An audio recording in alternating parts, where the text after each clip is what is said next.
또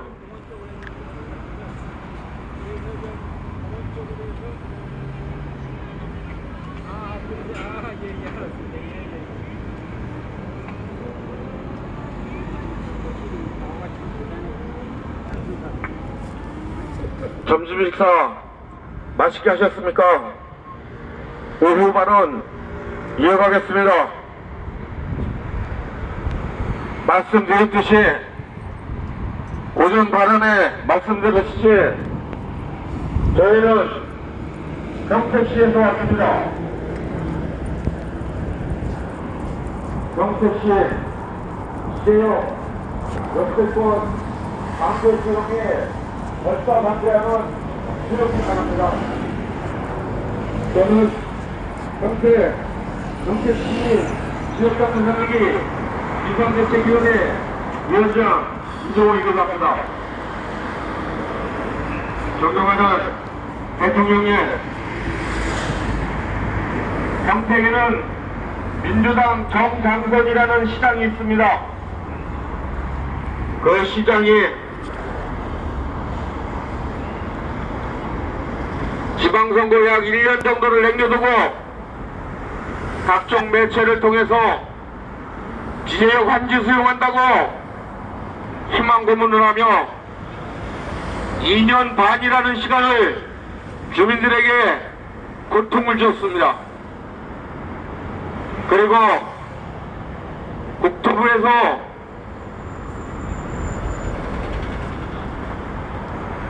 확장을 하여 135만 평이라는 강제 수용을 발표했습니다.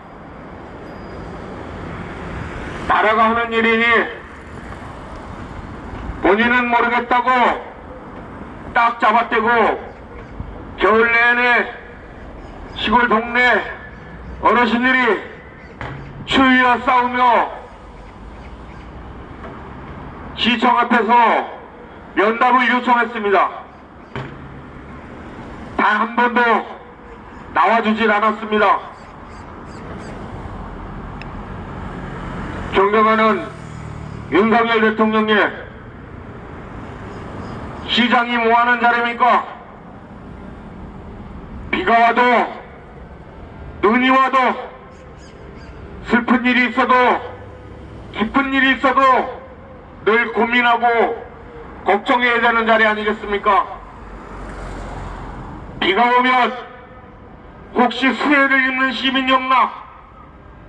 눈이 오면 혹시 길에 미끄러지는, 그래서 다치는 사람들은 없는지? 슬픈 일은 시민 중 혹시 애사가 있는 건 아닌가? 기쁜 일은 기쁜 일 나름대로 고충거리가 있습니다. 이거를 걱정해야 될 시장이라는 자가 본인의 지방선거 1년을 앞두고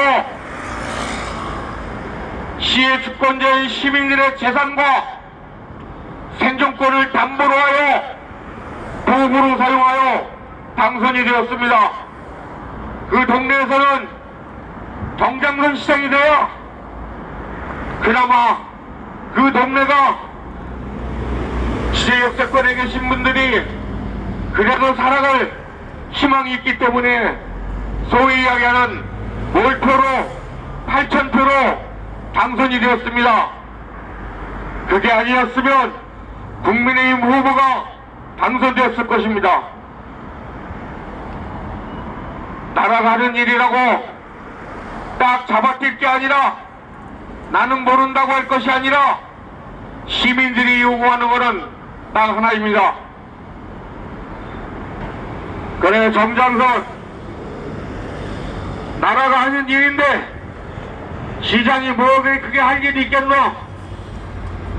허나 당신 때문에 당신의 그런 호의성 발언 망언을 통해서 밤잠을 설치고 고통받고 있는 시민들에게 미안하다고 사과하고, 강제 수용이지만 그래도 시민들의 권익을 찾아올 수 있는 그러한 부분이 있는지는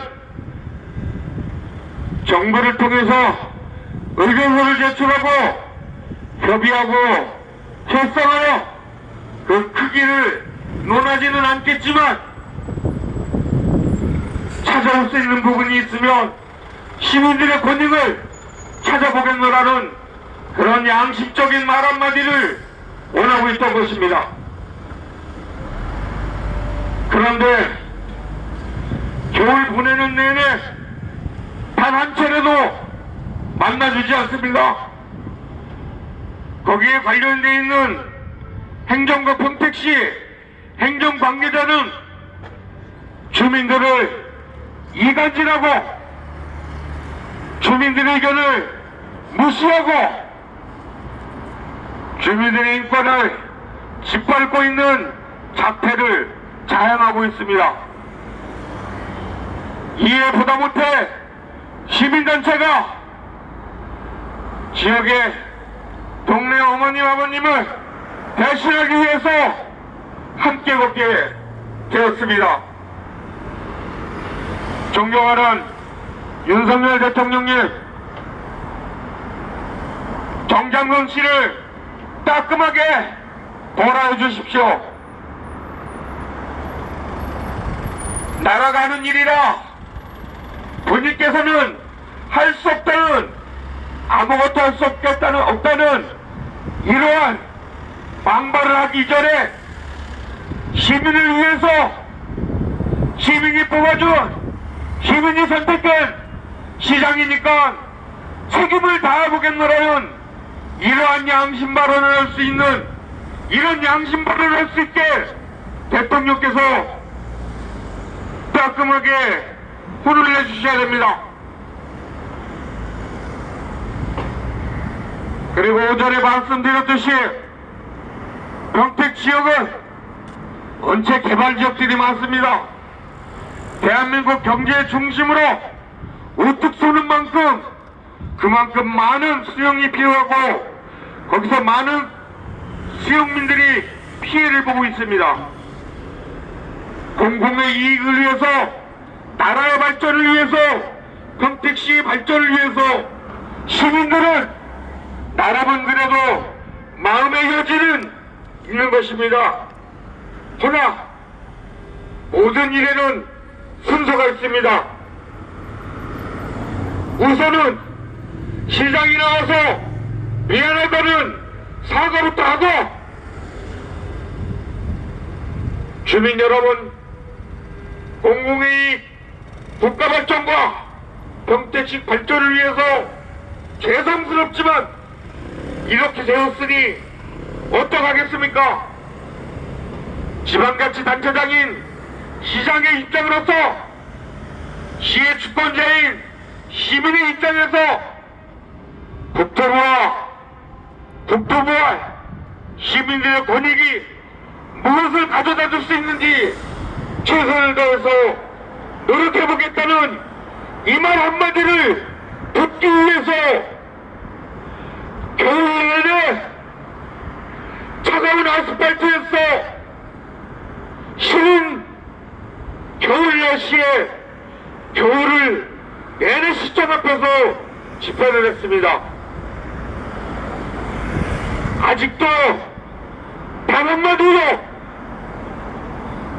한마디는 불구하고 그 누구를 통해서 그 수용에 관계되어 있는 부서에 있는 사람들, 그 누구를 통해서, 그 어떤 공무원들을 통해서도 미안하다는 사과도 없습니다. 이러다 보니 나라의 주권자인 국민들이 대통령님께 와서 이렇게 호소드리는 것입니다. 대통령님, 다시 한번 말씀드립니다. 정상선이에게 평택, 지자역, 역세권, 강제 수용민들을 만나서 사과하고 위로하고 격려하라고 그렇게 말씀 말씀 한마디만 해주시면 됩니다.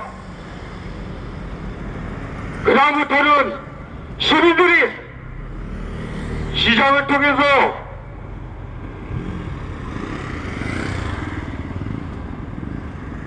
서류를 통해서 민원을 접수하고 시민들의 권익을 찾아갈 것입니다. 그러면 여기에 대통령 집무실이 이 앞으로 올 일도 없을 것입니다.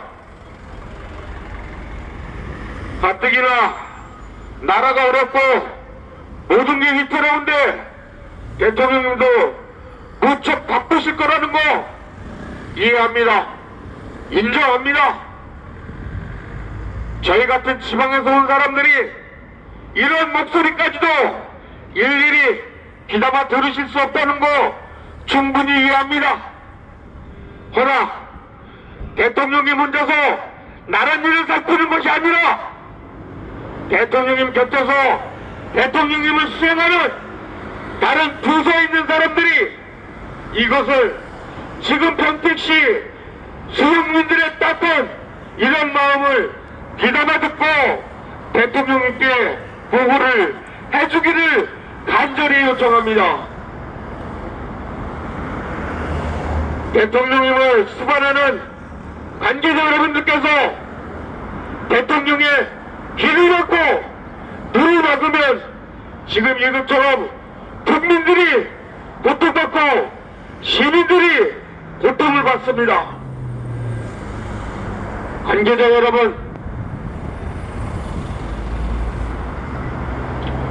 다시 한번 간곡히 요청드립니다.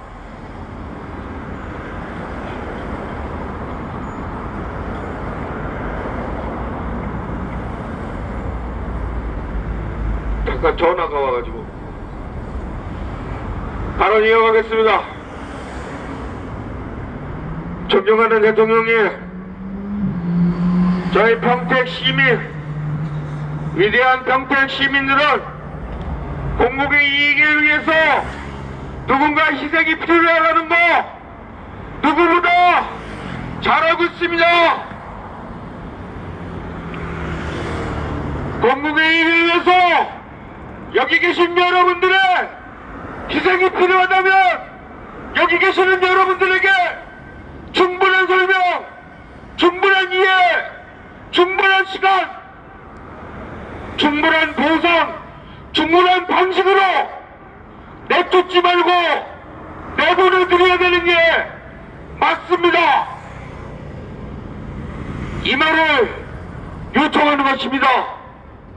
그리고 평택시 지방자치수장 정장선 시장이 시민들의 주권과 권익을 짓밟고 재산권을 남부로 해서 정치 생각을 벌인 거에 대해서는 따끔하게 혼을 내주셔야 됩니다. 존경하는 대통령님, 다시 한번 말씀드립니다. 부디 지제역, 평택시 지제역 역세권 강제 수용민들의 꺼져가는 희망을 다시 한번 살려주십시오. 이것이 대통령 집무실에 앞에서 집회하는 이유입니다. 그리고 지방자치 평택 시장에게 명령해 주십시오. 평택 시민들을 만나서 수용민들을 만나서 위로하고 격려하라고.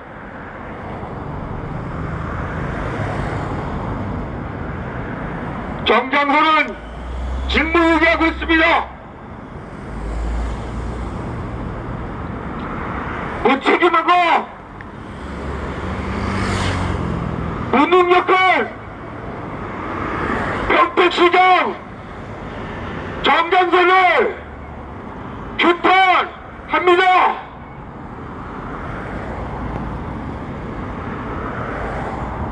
잠시 쉬었다 다시 하겠습니다.